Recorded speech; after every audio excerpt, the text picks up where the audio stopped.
Everybody says that they learn from a loss. Of course, your only loss so far was in your debut. I believe that was a mutual opponent that you and Chris had. I believe, and many others believe, that maybe that was, and you could correct me, maybe jitters, because you were probably the favorite going into that fight, even debuting. How much did you grow from that, and how much did it help you get to where you're sitting right now? Honestly, that loss was probably the best that could have happened to me, because it just really made me sit back and assess, what I did wrong. And I think I might have threw 80 punches that first round on the ground. I completely expended all my energy. I was tired. I wasn't in the fight shape, what I thought fight shape was for that first fight, And I really learned from that experience. But like I said, I fought Antoine, one of Chris's teammates, and he had beat the kid that I lost to in the first round by knockout, and I beat Antoine.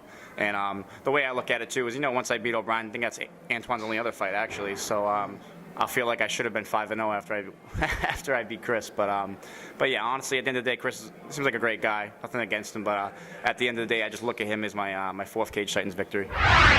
Once the cage door is closed behind you, what is Chris going to quickly know about you? He's in a fight, and yeah, he's pressure. He's just going to be. I think he's going to be very surprised by what he sees in there. It's not going to be what he expects. Because I think I'm a high caliber fighter. With all the training I've been doing, the people I surround myself with, the years of experience I have behind me now, I just think he's going to realize that he's in there with a different animal. And so it's SBG that you're training out of, and you also split your time also with Union Street Boxing. And Union Street Boxing, thank you. And so who are some of the people who are helping you prepare there, and where are we going to see your biggest improvement from your last fight? My coaches that helped me out, my man Billy Raz over here, he's in the back, but he, one of my main coaches, he's awesome, great friend of mine even before we were coaching, before he was coaching, and he's helped me out a lot. We've worked on a lot, and we're at Union Street. We got my man Jared DeGangi and Mike Bolger. Those guys are awesome. Their hands are fucking amazing.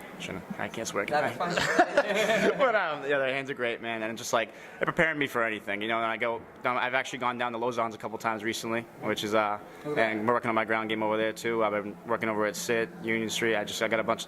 I go everywhere. I get the best looks from different places all around the North Shore right now, and even down to the South Shore sometimes. And just I'm prepared for anything. I just truly believe that I'm a very well-rounded fighter, and I keep raising the bar in every category, every discipline of mixed martial arts, and you're just always going to see a better fighter. I'm going to be a more complete version. And just listening to you now and seeing your performances, I'm sure you have visualized this fight throughout this training camp.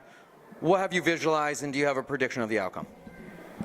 Victory, and I don't think it's going to go the distance, but I've got myself in shape in case it does.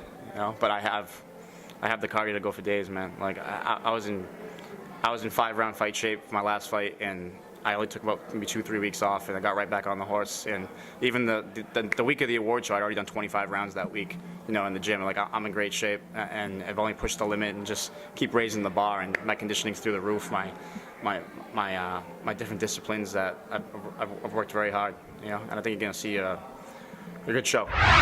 We're in January, but let's fast forward to December. Looking back at the year, what would you say would be a successful year for 2018? More wins, 2 belts. I don't know if I can go up any higher than that. Right? I definitely can't make 35. But I just got to sit down with my coaches after this. I take it one fight at a time. I'm not looking past O'Brien by any means. I got to deal with the issue at hand first, and then after the 27th, I'll sit down with my coaches and we'll talk about what's next. So awesome, my friend. I greatly appreciate your time. Combat Sports Nation appreciate you. January 27th, Cage Titans, Plymouth Memorial Hall, going for your second amateur title, lightweight title against Christopher O'Brien. We look forward to seeing you there. If I give a quick shout out to Allstate Pain Clinic, Beth over there, she's awesome. She takes care of me. Check her out, and also a Murder for hooking me up with all this awesome gear. Those guys have been great to us over in California, and yeah, I just appreciate it, guys. Thank you. Follow us on Instagram, watch us on YouTube, check us out on Facebook, visit us on Twitter, and stay tuned.